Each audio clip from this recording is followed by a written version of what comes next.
السلام عليكم يا شباب، ومرحبا بكم في قناة كود والسجاد. شباب، بهذا الفيديو راح نتعلم خطوة خطوة كيف نبرمج لعبة الثعبان الكلاسيكية باستخدام لغة البايثون ومكتبة البايجيم. راح نتعرف سويا على كيف إنشاء نافذة اللعبة، وكيف نرسم الثعبان، وكيف نحركه، وكيف أيضا نضيف الطعام، وكيف نحسب النقاط بطريقة بسيطة وممتعة. فإذا كنت من عشاق البرمجة والألعاب اشترك معنا بالقناة وضيف اللايك حتى لا تفوتك المشاريع القادمة. يلا نبدأ ونبرمج لعبتنا الأولى بلغة البايثون.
تمام،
بعد ما انتهيت من كتابة الكود وشوفتكم الكود انه كيف نقدر نكتبه خطوة بخطوة، خليني هسه انفذ الكود ونشوف اذا كان صحيح او اذا كان ببعض الاخطاء.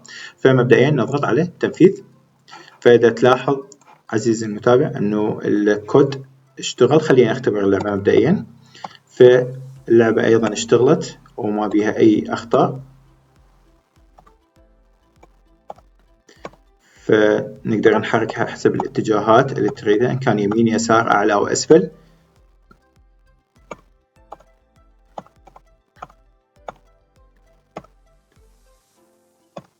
بس نقدر نقول إنه اللعبة هي مبدئيا هي لعبة أساسية، يعني إنه هاي اللعبة هي خالية من الواجهات أو خالية من الرسومات، خالية من بعض المؤثرات، خالية من بعض الأصوات.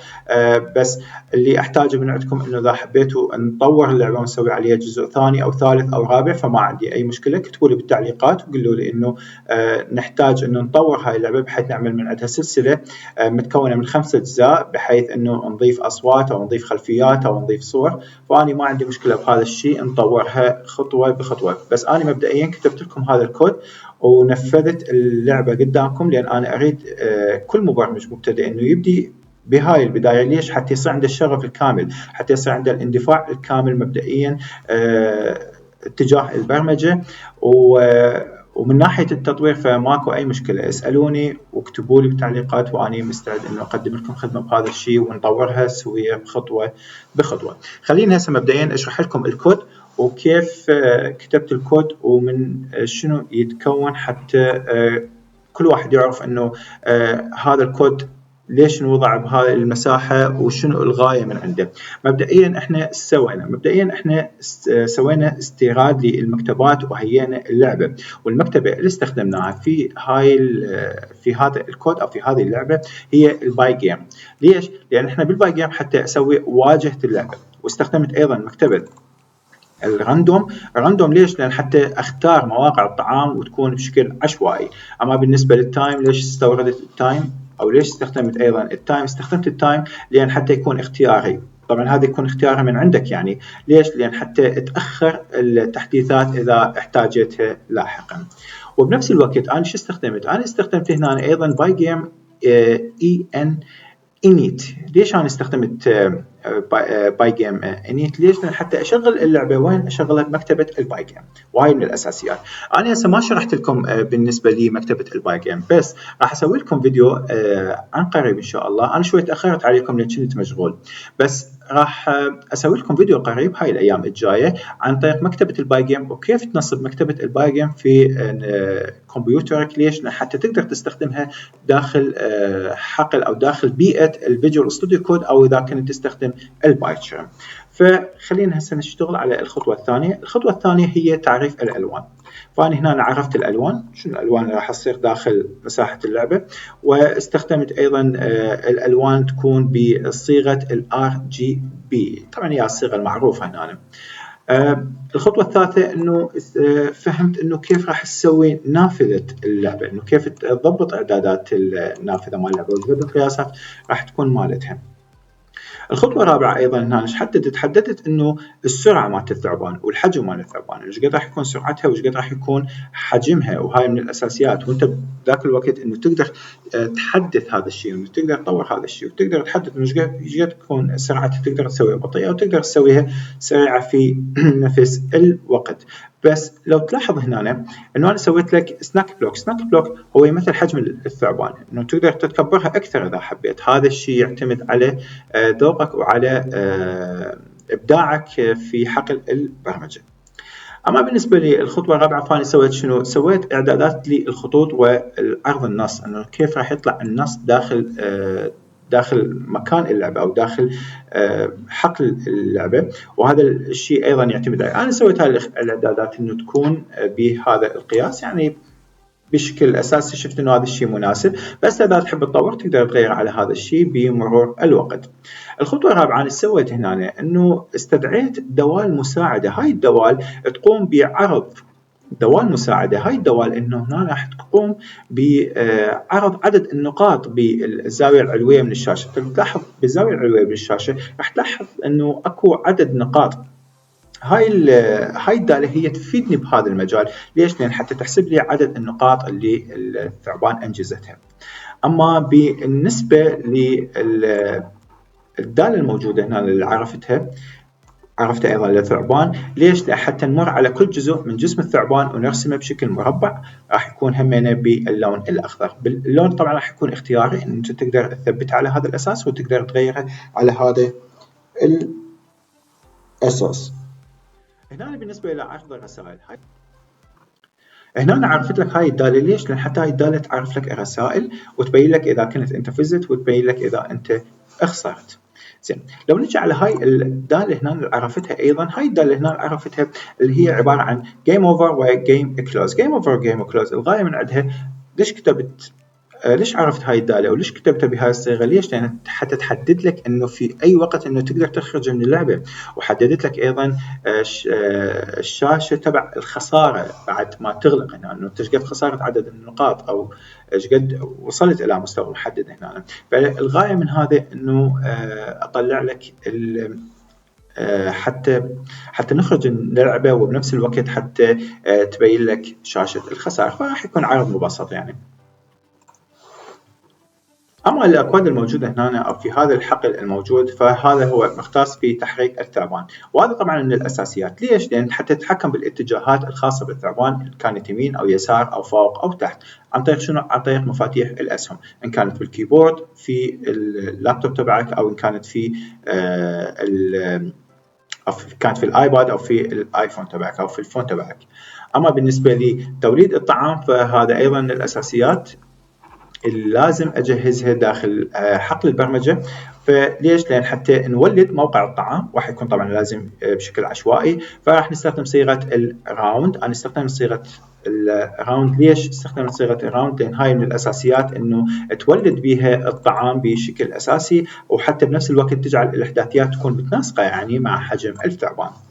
أما بالنسبة إلى كشف الاصطدام، وهذا الشيء أكدت عليه أنا أكثر من مرة، انه اذا خرج الثعبان من حدود الشاشه لازم تخسر. وهذا الشيء هو اللي يعطي نقدر نقول التفاعل داخل بيئه اللعبه، او يحدد صعوبه اللعبه. ليش؟ لان انت اذا ماكو صدام داخل حقل اللعبه، فراح تكون اللعبه انه تلعب وتاخذ الطعام راح تكون ما لا نهايه، يعني تكون ممله نوعا ما. فسويت لك هذا الكود الغايه من عنده حتى انه يكشف لك الانصدام، انه انت اذا خرجت خارج حدود شاشه اللعبه راح تكون اللاعب خسر او خاسر راح يكون ايضا. زين، هنا حددت لك ايضا انه ايش وقت ياكل الثعبان الطعام. ليش؟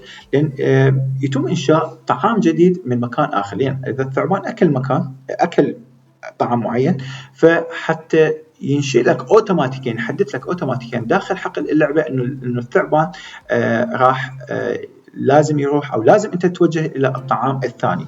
فالغايه من هاي الاكواد او هذا الحقل الموجود، لان هو حتى ينشئ لك طعام جديد في مكان اخر، وبنفس الوقت يزداد طول الثعبان بمقدار مربع واحد على كل طعام واحد. لو تسألني وتقول إنه ليش استخدمت هنا ديسبلاي أبديت؟ استخدمت هنا ديسبلاي أبديت والغاية من عندها إنه حتى يحدث لك الشاشة في كل إطار. ليش؟ لأن حتى أثناء تحرك الثعبان داخل حقل اللعبة راح تكون اللعبة قابلة للتحديث بشكل أوتوماتيكيا، ولهذا السبب أنا استخدمت لك ديسبلاي أبديت. الغاية من عنده إنه حتى يحدث لك الشاشة في كل إطار. وبنفس الوقت لو تلاحظ هنا إنه أنا استخدمت لك الكلوك تيك، وتقدر إنه تبحث عنه في جوجل شنو الغاية من استخدام الكلوك تيك. ولو تلاحظ بالصفحة أنا كتبت لك سنيك سبيد، راح أوضح لك شنو الأسباب. استخدمت أنا كلوك تيك ليتحكم أيضا بسرعة اللعبة، وهاي الغاية من استخدام هذا الكود. بس بالمناسبة إنه أنت تقدر تبطئ اللعبة، تقدر عفوا أو تقدر تتحكم في سرعة السنيك وتقدر تسرعها في نفس الوقت. هذا يعتمد إنه على إبداعك داخل حقل البرمجة. وفي نهاية اللعبة بعد ما أنه أنت خسرت راح تظهر لك رسالة طبيعية، رسالة الخسارة، مع خيار سي لإعادة اللعبة أو كيو للخروج من اللعبة. وبالنهاية راح نغلق اللعبة بشكل آمن عند الانتهاء. وهكذا يا أصدقاء انتهينا من برمجة لعبة الثعبان الكلاسيكية باستخدام لغة البايثون والبايجيم. إذا وصلت إلى هاي اللحظة فاعرف أن قطعت خطوة حقيقية نحو الاحتراف في البرمجة. لا تنسى تدعمني بزر اللايك والاشتراك بالقناة، لأن بالفيديوهات القادمة راح نصمم ألعاب جديدة وأفكار ممتعة راح نسويها خطوة بخطوة. اكتب لي بالتعليقات اللعبة تحب نبرمجها وحتى نسويها بالحلقات القادمة. أنا السجاد، وكان هذا درس اليوم من قناة كود والسجاد. استمر بالتعلم واستمتع بالبرمجة. حياكم الله.